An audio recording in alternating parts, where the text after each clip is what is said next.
Hello friends, हमारे YouTube channel में आपका स्वागत है। आप देख रहे हैं ईयर चॉइस 48 यूट्यूब चैनल। इस वीडियो में हम आपको करंट अफेयर्स अप्रैल 2020 के बारे में जानकारी देंगे। इसमें जो हमारा वीडियो है वो समसामयिक घटना कार्यक्रम सामान्य ज्ञान के ऊपर आधारित है और यह करंट अफेयर्स का पार्ट 1 है और आगे की जानकारी हम आपको आगे के भागों में देंगे, तो कृपया चैनल को सब्सक्राइब करें। और ये जो हमारा करंट अफेयर एडिशन है, इसमें जो हमने रेफ़र किया है वो है eDrishti.in मासिक पत्रिका को। So let's start.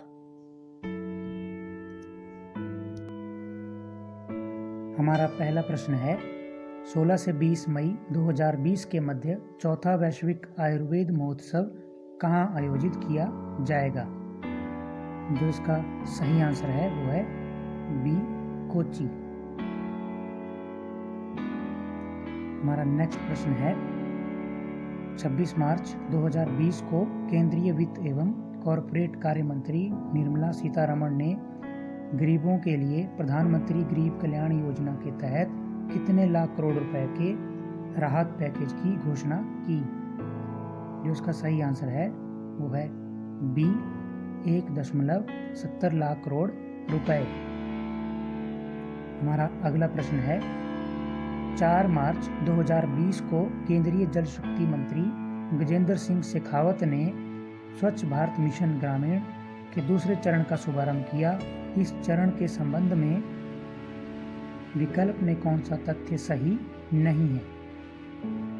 जो इसका कथन सत्य नहीं है वो है सी, दूसरे चरण में 2,40,881 करोड़ रुपए की राशि परिव्यय की जाएगी। हमारा अगला प्रश्न है, 6 से 7 मार्च 2020 को ईटी ग्लोबल बिजनेस समिट कहाँ संपन्न हुआ? जो इसका सही आंसर है वो है बी, नई दिल्ली। हमारा अगला प्रश्न है, हाल ही में संयुक्त राष्ट्र ने कोविड-19 से मुकाबले हेतु कितने बिलियन डॉलर की वैश्विक मानवीय प्रतिक्रिया योजना लॉन्च की? जो इसका सही उत्तर है वो है बी, 2 बिलियन डॉलर। हमारा अगला प्रश्न है, 26 मार्च 2020 को कोविड-19 महामारी के प्रकोप से पैदा हुई चुनौतियों पर चर्चा करने के लिए G20 वर्चुअल शिखर सम्मेलन आयोजित हुआ। इस सम्मेलन में G20 देशों ने वैश्विक अर्थव्यवस्था में कितने ट्रिलियन डॉलर से ज़्यादा देने पर प्रतिबद्धता जताई? जो इसका सही आंसर है वो है बी, 5 ट्रिलियन डॉलर। हमारा अगला प्रश्न है, हाल ही में एक गैर लाभकारी संगठन कार्बन डिस्क्लोजर प्रोजेक्ट द्वारा जारी की गई रिपोर्ट के अनुसार विज्ञान आधारित लक्ष्य पहल SBTI के प्रति प्रतिबद्धता व्यक्त करने वाली कंपनियों में भारत का विश्व में कौन सा स्थान है? जो इसका सही आंसर है वो है ए, 5वां स्थान। हमारा अगला प्रश्न है, मार्च 2020 में महिलाओं की स्थिति पर संयुक्त राष्ट्र आयोग के 64वें सत्र CSW64 का उद्घाटन कहाँ पर किया गया? जो इसका सही उत्तर है वो है सी, न्यूयॉर्क। हमारा अगला प्रश्न है, 5 से 7 मार्च 2020 के मध्य इंडिया फार्मा तथा इंडिया मेडिकल डिवाइस सम्मेलन कहाँ आयोजित किया गया? जो इसका सही उत्तर है वो है डी, गांधीनगर। हमारा अगला प्रश्न है, जनवरी 2020 में जारी वैश्विक आवासीय शहर सूचकांक तृतीय तिमाही 2019 में किस भारतीय शहर को 14वां स्थान प्राप्त हुआ? इसका आंसर है ए, हैदराबाद। हमारा अगला प्रश्न है, 26 से 29 फरवरी 2020 के मध्य म्यांमार के राष्ट्रपति भारत की राजकीय यात्रा पर रहे। म्यांमार के राष्ट्रपति कौन है? जो इसका सही आंसर है वो है ए. You Win Myint. हमारा अगला प्रश्न है 29 फरवरी 2020 को प्रयागराज उत्तर प्रदेश में आयोजित बृहद सामाजिक अधिकारिता शिविर और उपकरण वितरण के समारोह में 3 नए रिकॉर्ड बने, जिसे Guinness of book world record में शामिल किया गया। विकल्प में कौन सा रिकॉर्ड निम्नलिखित में से शामिल नहीं है? वो है ए. 27,000 दिव्यांगजनों एवं परिषद नागरिकों को एक साथ उपकरण वितरित कर रिकॉर्ड बनाया गया। हमारा अगला प्रश्न है 26 मार्च 2020 को किसने कोविड-19 पर स्टार्टअप के जरिए तकनीकी मैपिंग के लिए टास्क फोर्स का गठन किया?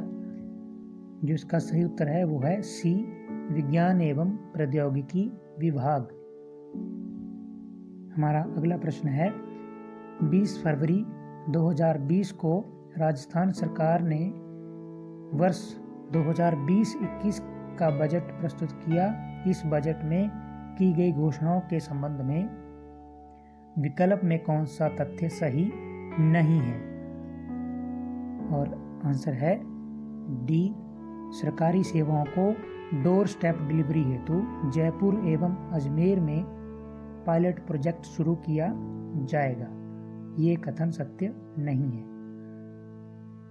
हमारा अगला प्रश्न है 24 मार्च 2020 को प्रधानमंत्री नरेंद्र मोदी ने देश भर में लॉकडाउन की घोषणा की।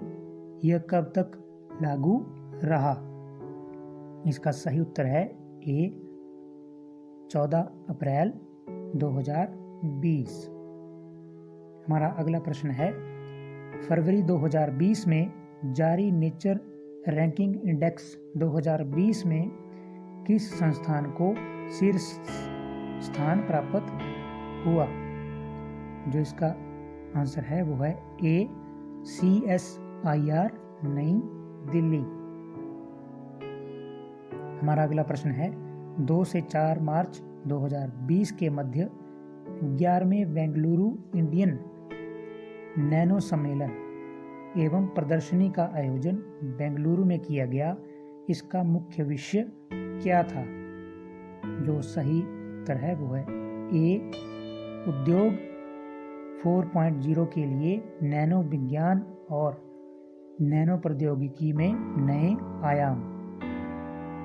हमारा अगला प्रश्न है पेंशन विनियामक PFRDA द्वारा पेंशन निधि प्रबंधकों के न्यूनतम नेटवर्थ को मौजूदा 25 करोड़ रुपए से बढ़ाकर कितना कर दिया गया है?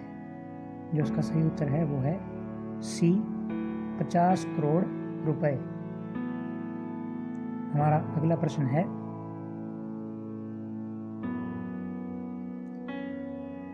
3 मार्च 2020 को जारी हुई विश्ववार QS वर्ल्ड रैंकिंग के अनुसार दुनिया भर के शीर्ष 50 इंजीनियरिंग कॉलेजों में शामिल भारतीय संस्थान कौन से हैं? जो इसका सही उत्तर है वो है डी. उपरोक्त में से कोई नहीं। जो ऑप्शन हमारे पास दिए गए थे वो थे IIT कानपुर एवं IIT Hyderabad, B. IIT Indore एवं IIT Jodhpur, C. IIT Patna एवं IIT गांधी नगर। इन तीनों उपरोक्त विकल्पों में से इसमें से कोई भी नहीं है। हमारा अगला प्रश्न है फरवरी 2020 में भारत सरकार के इस्पात मंत्रालय जापानी राजदूत और उड़ीसा के मुख्यमंत्री के बीच इस्पात क्षेत्रों में सहयोग के लिए महत्वपूर्ण मुद्दों पर चर्चा की गई। इस संबंध में निम्नलिखित कथनों पर विचार कर मामले की सत्यता की पहचान करें। जो इसमें हमारा करेक्ट आंसर है वो है बी. 1 और 3। जो 1 नंबर पे है वो है इस्पात क्षेत्रों में बढ़ोतरी हेतु मिशन पूर्वोदय संचालित किया गया। और तीसरे नंबर पे है केंद्र के अनुसार वर्ष 2030 तक उड़ीसा की इस्पात उत्पादन क्षमता प्रति वर्ष 100 मिलियन टन का लक्ष्य पार कर लेगी। हमारा अगला प्रश्न है 20 मार्च 2020 को संयुक्त राष्ट्र महासभा के नेतृत्व में संयुक्त राष्ट्र निर्वहनीय विकास समाधान नेटवर्क UNSBSN द्वारा जारी विश्व प्रसन्नता रिपोर्ट 2020 के अनुसार विश्व के सबसे खुशहाल देशों की सूची में भारत को कौन सा स्थान प्राप्त हुआ? जो इसका सही उत्तर है वो है बी 144वां स्थान। हमारा अगला प्रश्न है मार्च 2020 में संयुक्त राष्ट्र को कौन सी एजेंसी भारत के नागरिकता संशोधन अधिनियम 2019 के मुद्दे पर सुप्रीम कोर्ट में याचिका दायर की है? जो इसका सही उत्तर है वो है सी UNHRC। हमारा अगला प्रश्न है 24 से 25 फरवरी 2020 के बीच अमेरिकी राष्ट्रपति डोनाल्ड ट्रंप भारत की राजकीय यात्रा पर रहे। इससे संबंधित निम्न कथनों पर विचार कीजिए। जो उपयुक्त ऑप्शन है वो है बी केवल 2 और 3। जो 2 है वो है डोनाल्ड ट्रंप अहमदाबाद स्थित साबरमती आश्रम जाने वाले पहले अमेरिकी यात्री बने। और तीसरे नंबर पे जो विकल्प था वो है दोनों देशों के बीच 3 अरब डॉलर जो कि 21.5 हजार करोड़ रुपए के रक्षा समझौतों पर औपचारिक सहमति बनी।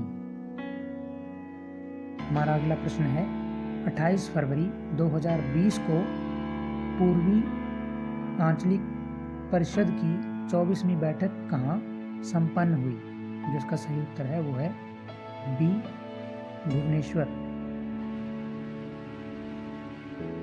हमारा अगला प्रश्न है जनवरी 2020 में भारतीय दर्शन का वैश्वीकरण ग्लोबलाइजिंग इंडियन थॉट्स विषय पर अंतर्राष्ट्रीय सम्मेलन का आयोजन कहाँ किया गया? जिसका सही उत्तर है वो है ए IIM कोझिकोड। हमारा अगला प्रश्न है 25 मार्च 2020 को उत्तर प्रदेश सरकार ने श्रमिक भरण पोषण योजना के तहत 5,97,000 निर्माण श्रमिकों के खातों में धनराशि RTGS के माध्यम से हस्तांतरित की। इस योजना के तहत उत्तर प्रदेश में लॉकडाउन से प्रभावित प्रत्येक श्रमिक को कितनी राशि उपलब्ध की जा रही है? जिसका सही उत्तर है वो है सी 1,000 रुपये। हमारा अगला प्रश्न है मार्च 2020 में प्रधानमंत्री कार्यालय ने कोविड-19 के प्रसार को कम करने और 21 दिनों के लॉकडाउन के बाद सामान्य स्थिति बहाल करने हेतु किसकी अध्यक्षता में एक पैनल गठित किया? जिसका सही उत्तर है वो है ए PK मिश्रा। हमारा अगला प्रश्न है हाल ही में निम्न में से किस देश को हिंद महासागर आयोग में 5वें पर्यवेक्षक के रूप में प्रवेश मिला है? जिसका सही उत्तर है वो है ए भारत।